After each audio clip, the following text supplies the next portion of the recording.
ইরানের শক্তিমত্তা দেখে মহা টেনশনে ট্রাম্প। প্রাণ বিনাশী রথ চক্র থামলো তাহলে?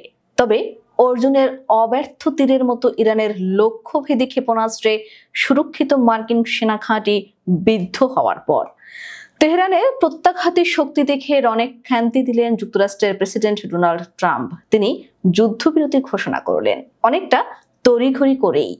ইরাক ও কাতারে মার্কিন ঘাঁটি আক্রান্ত হওয়ায় কয়েক ঘন্টার মধ্যেই কাতারের মধ্যস্থতায়, অথচ যুক্তরাষ্ট্রের হামলায় আক্রান্ত হওয়ার পর সার্বভৌমত্ব ও সম্মান সমুন্নত রাখতে বলে কয়েই অভাবনীয় পাল্টা আক্রমণ কেবল শুরু করেছিল তেহরান। আল জাজিরা জানিয়েছে, যুদ্ধবিরতি ঘোষণার পর তেহরানের সাধারণ জনতাকে বিজয় মিছিল করতে দেখা গেছে। বাংলাদেশ সময় সকাল 10টার দিকে এই যুদ্ধবিরতি কার্যকর হওয়ার মধ্য দিয়ে 12 দিনের রক্তক্ষয়ী যুদ্ধ আপাতত থামলো।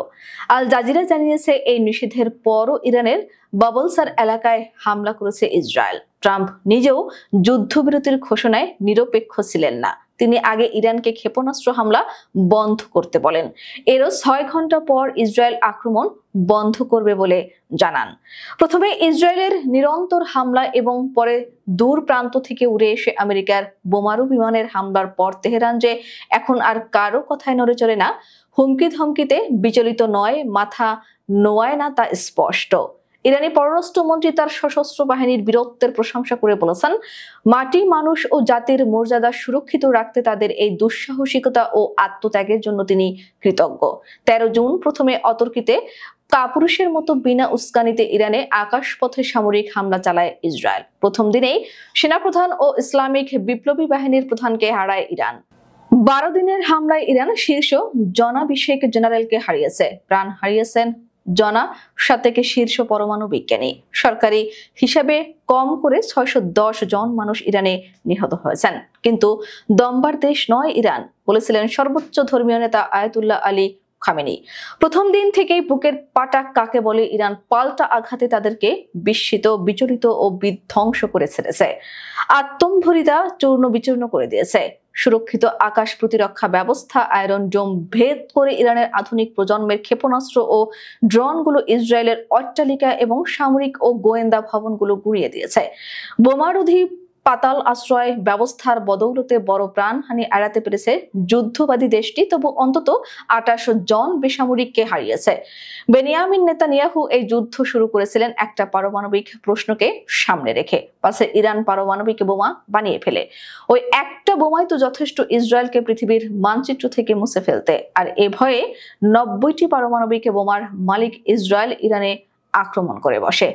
শেষ তক না পেরে পশ্চিমা প্রভুকে অনুনয় বিনয় করে ডেকে আনে। যুক্তরাষ্ট্র খ্যাপাটে নেতার কথায় জড়িয়ে পড়ে যুদ্ধে। শনিবার ইরানের 3টি পারমাণবিক কেন্দ্রে হামলা করে মার্কিন বোমারু বিমান।